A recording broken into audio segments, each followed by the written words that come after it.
Tanzania msimhukumu eti shehe yule mwanamke alitoka naye kwa kuzinai. Sio kweli, alikuwa ni mke wake wa halali. Huyu mwanamke ana matatizo yake, hata mkisikia sauti yake mnajua dada ana tatizo la ukindoa ubongo. Kwa mimi naomba niishie hapo, dada na tatizo. Kwa sababu hata ukihamasishwa nenda kamchafue mtu fulani, msaada gani unaokwenda kuomba we public, alafu unaendelea kumchafua kiongozi? Mtu mwenye watu, huyu mtu yuko sahihi kweli kichwani? Hakuna mkamilifu kwenye hii ardhi. Sheikh Walid inawezekana na makosa yake, lakini sio kwenda kumdhalilisha. Kwa sababu unapomdhalilisha, kama kweli huyo mtoto ni wa kwake, kesho na kesho kutwa huyo mtoto atakuja kukuchukia wewe mama. Zangu wa Tanzania, kwa jina naitwa Bwana Ahmed Kombo. Leo mimi nitasimama kwa mujibu wa imani yangu. Unakuambia unapoona uchafu ama unapoona jambo fulani, unaweza kama una nguvu unaweza, jambo chafu unaweza ukalikemea, au kama una nguvu unaweza ukalitoa kwa mikono yako. Mimi nitalitoa kwa ulimi wangu, kwa kile ninachokiona, hata kama ni kweli si kweli, lakini hatupaswi kubedhana. Nitumie fursa hii kumshukuru Mwenyezi Mungu na kumuombea rais wangu wa Jamhuri ya Muungano wa Tanzania. Siku ya leo nitakuja hapa nitazungumzia kuhusiana na Sheikh Walid. Kiongozi mkubwa, kiongozi mwenye ilmu, kiongozi mwenye ufahamu, kiongozi mwenye subra anapopatwa na mtihani, na unaambiwa mawaidha halisi yanatoka ndani ya moyo. Ukisikiliza mitihani anayopitia Sheikh Walid na ukisikiliza mawaidha yake, leo unapata jibu ya kwamba Sheikh Walid ni kiongozi ambaye alikuwa anazungumza kutoka ndani ya moyo na si kutoka ndani ya mdomo. Kwa sababu si kila Muislamu ana imani. Sio kila Muislamu ana imani thabiti ya kumwogopa Mungu. Ili nazungumza wazi. Wengine wamevaa kanzu lakini changamoto wanazijua wao wenyewe, lakini mwenye kuhukumu sio mimi. Mwenye kuhukumu ni Mwenyezi Mungu.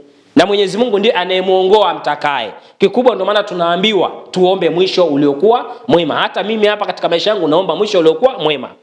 Kitu ambacho nitakizungumza leo hapa, tumeona watu wengi wamemzungumzia Sheikh Walid na wengine wameonyesha mapenzi makubwa sana kwa Sheikh Walid. Na hata mimi binafsi naonyesha mapenzi makubwa sana kwa Sheikh Walid. Angekuwa amekosea, ni ukweli lazima usimame na usemwe. Ushanifahamu? Kwa nini nazungumza ukweli lazima usimame na usemwe? Mimi kwa hisia zangu na uelewa wangu kwa kile ninachokielewa. Bahati nzuri mimi nishawahi kumpiga picha Sheikh. Nishawahi kumrekodi Sheikh. Kipindi hicho kitaaluma mimi ni mwanahabari. Nilikuwa na channel yangu ilikuwa na nguvu sana. Nimeshaenda sana kichangani, nishamrekodi sana Sheikh. Kwa mimi nazungumza kitu mtu ambaye namjua. Sizungumzi mtu kwa historia za watu. Ushanifahamu? Nazungumza kitu ambacho mtu ambaye namjua. Sio kumuona kusalimia Sheikh salamu alaykum. Nimemrekodi, nimemtegea maiki yangu. Amezungumza kwenye vipindi vyake mbali katika msikiti wa Kichangani kila mwezi wa Ramadhani Sheikh yule na ushehe wake. Ushanifahamu? Na ushehe wake, ushanifahamu? Anatoa darsa bila kujali cheo alichokuwa nacho. Kwa sababu amepata uongozi akiwa kiongozi wa dini. Nakuja sasa hapa. Tumeona kwamba watu wanamtuhumu huyo mwanamke. Yule mwanamke alikuwa ni mke wake wa halali. Nisikilizeni kwa makini. Yule mwanamke alikuwa ni mke wake wa halali, mke wake wa ndoa. Sio mwanamke kama inavyotafsirika kwa watu eti kwamba yeye amemzini akazaa yule mtoto. La hasha. Sio kweli. Sheikh Walid yule mwanamke ni wa kwake, tena wa halali, wa ndoa alimuoa. Lakini kila binadamu ana changamoto zake, ndio maana huwa hatupendi kuzungumzia mambo ya watu. Ushanifahamu? Mwanamke alikuwa na changamoto zake, hata kwa upande mwanaume kama binadamu, naye ana changamoto zake, wakashindwa kuelewana. Na ndoa ilifungwa Bagamoyo. Huo ndio ukweli nawaambia. Ndoa ya yule binti na shehe ilifungwa Bagamoyo. Sikwambia alikuwa mke wa ngapi. Ushanifahamu? Hayo hayanihusu na wewe hayakuhusu. Tunachotaka kukijua hapa ni kwa nini huyu mwanamke akajitokeza kuyazungumza yale aliyozungumza. Ushanifahamu? Kilichotokea baada ya hapo, na nikwambie mtu shikeni hii kauli yangu moja.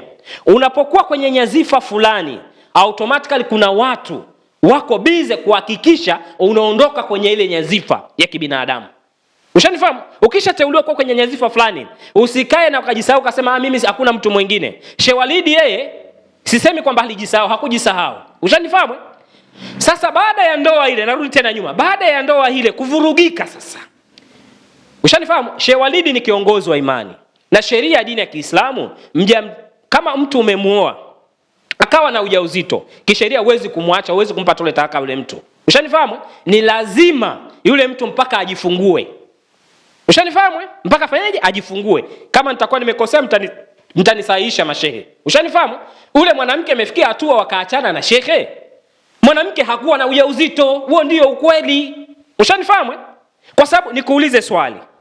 Laiti kama mwanamke shehe angekuwa na ushahidi, angejua kwamba nimemwacha mwanamke mwenyewe. Kwanza shehe hawezi kufanya kitu kama hicho, kwa sababu huyu ni kiongozi wa dini. Ni kweli ana madhaifu yake, lakini kuna vitu ambavyo vile jambo halikuwa la private, ilikuwa ni jambo la public. Kila mtu alikuwa anajua shehe ameachana na mwanamke fulani. Ushanifahamu? Na vipimo vilipita, mwanamke akaonekana hana mimba, kilichotokea ndo hivyo. Kuna kisa kimoja, hata kuna jamaa mmoja alishawahi kukitoa. Kisha kutokea kipindi cha nyuma huko, katika nyakati za dini, kipindi cha nyuma, kiongozi mkubwa alifanywa fitina kama hizi. Baadhi ya mama zetu wa wanawake, baadhi yao ndio wanaotumika kuharibu maisha baadhi ya wanaume, sio wote. Ushanifahamu? Kwa kilichotokea, kweli yule bibi akapigwa talaka akaipokea, yule bibi akaondoka zake, hakuwa na ujauzito. Sasa akaenda kuzunguka huko, kaenda kufanya vurugu huko alikofanya, akaja akasema ana ujauzito wa shehe. Tena hajaja kusema na ujauzito, amekuja kusema ana mtoto wa shehe. Ni baada ya kupangwa na watu. Na BAKWATA ninaiomba kwa sababu ninaiamini. Sio kama kiongozi, kila kiongozi aliyokuwa BAKWATA ndio hivyo tena. Sijajua shehe kasimamishwa uongozi kwa sababu ya skendo au la. Ushanifahamu? Kilichokuja kutokea ni nini? Kilichokuja kutokea, mtu mmoja tu kaja kamjaza sumu yule dada. Kwa sababu ngoma ikaanza kurindima mahakamani. Kwa sababu iko hivi, mwanaume yoyote hawezi kumkataa mtoto wake.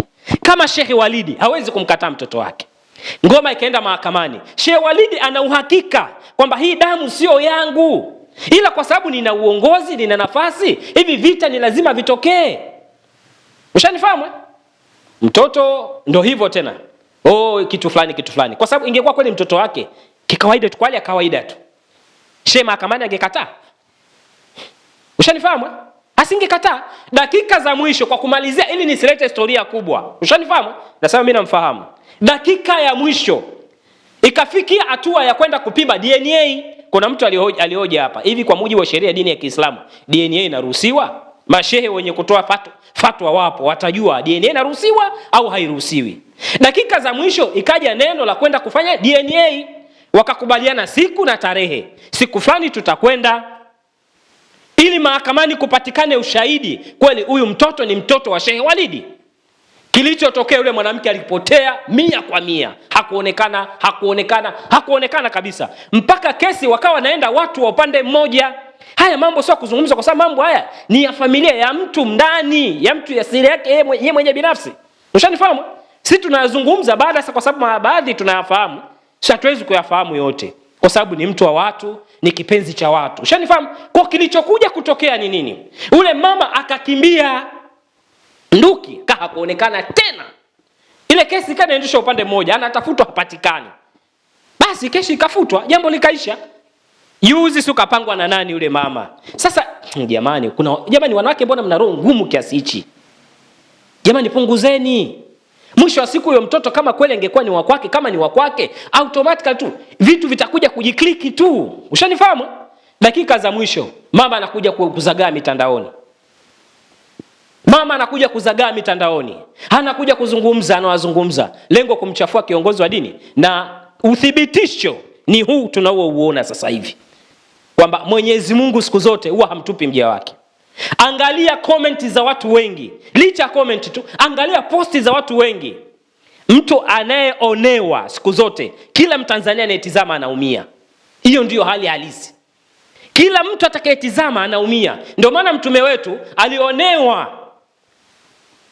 Tunapozungumza vita, tunapozungumza alipomagiwa utumbo nini, yani mtu unaumia. Ukisikia historia mtu unaumia kwa sababu alionewa. Laiti kama asingeonewa Sheikh Walidi, laiti kama asingeonewa, kila Mtanzania angeanza kupiga vita. Alichokifanya Sheikh Walidi sicho. Kwa nini kimetrendi? Kimetrendi kwa sababu yule mwanamke amefanya dhulma, na hii dhulma aliyoifanya, mimi nakwambieni ukweli, akae, Mwenyezi Mungu ni msikivu, aombe toba haraka iwezekanavyo. Kama kuna mtu aliyemtuma, kuna watu wanataka kumgombanisha Sheikh Walidi na Sheikh Al-Hadi, Sheikh wa mkoa. Nishaona kuna mtu anataka kumgombanisha Sheikh wa mkoa wa zamani na Sheikh Walidi. Sheikh wa mkoa wa zamani hausiki kwenye hili, ila kutakuwa kuna watu wapo wanataka wamemvurugia tu Sheikh Walidi. Labda niwaambie tu, kabla ya Sheikh wa mkoa alikuwa na maisha yake. Ushanifahamu? Na bado ataendelea kuwa na maisha yake. Na mimi niwaambie ndugu zangu wa Tanzania na Waislamu wenzangu, subra ndo jambo la msingi. Na Sheikh, tunakuomba usinyanyue mdomo wako kujibu chochote. Kuwa na subra, Mwenyezi Mungu Allah atakulipia hapa hapa katika mgongo huu wa ardhi. Kabla ya mauti wako kila kitu kitakuwa kishafahamika. Huo ndio uhalisia, kwa sababu sisi tunaambiwa subra ndio jambo la msingi, na tumeona hadi wenzetu upande wa pili wanamuonea kweli Sheikh Walid ni kiongozi. Sheikh Walid ni kiongozi. Ikiuhalisia yule mama ametumwa, lakini aliyemtuma sio Sheikh Al-Hadi. Kuna watu wanasema Sheikh Al-Hadi hahusiki. Ushanifahamu? Mimi sijui nani anahusika. Ushanifahamu? Maka siwezi kudhibitisha kitu ambacho sicho, na siwezi kumtumu mtu ambaye siye. Uhalisia ni kwamba Sheikh Walid yaliyomtokea awe na subra, na viongozi wangu wa BAKWATA wana haki, wao ni binadamu. Ni binadamu.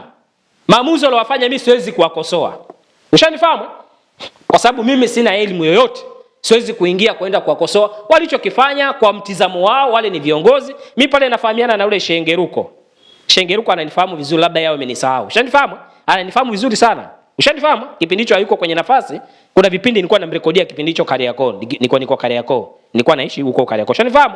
Kwa kiuhalisia kilichokuepo siwezi kulaumu BAKWATA wametumia vigezo gani. Ushanifahamu? Lakini Watanzania msimhukumu eti Sheikh yule mwanamke alitoka naye kwa kuzinaye. Sio kweli, alikuwa ni mke wake wa halali. Huyu mwanamke ana matatizo yake. Hata mkisikia sauti yake mnajua dada ana tatizo la ukindoa ubongo. Kwa mimi naomba niishie hapo, dada na tatizo. Kwa sababu hata ukihamasishwa nenda kamchafue mtu fulani, msaada gani unaokwenda kuomba wewe public? Alafu unaendelea kumchafua kiongozi. Mtu mwenye watu. Huyu mtu yuko sahihi kweli kichwani? Hakuna mkamilifu kwenye hii ardhi. Sheikh Walid inawezekana na makosa yake, lakini sio kwenda kumdhalilisha. Kwa sababu unapomdhalilisha, kama kweli huyo mtoto ni wa kwake, kesho na kesho kutwa huyo mtoto atakuja kukuchukia wewe mama. Wewe ukidhani kwamba unamsaidia, humsaidii. Unamdhalilisha. Kama kweli yule baba yake, unamdhalilisha baba yake. Kwa dada na matatizo kidogo ya utendewa mbongo na mtu alimshauri. Allahu ya'lam. Mwenyezi Mungu amsamehe yeye, atusamehe na sisi, na msamehe Sheikh Walid. Kikubwa ni subra, hicho ndicho kinachohitajika. Asanteni kwa kunisikiliza, na haya ndio maoni yangu.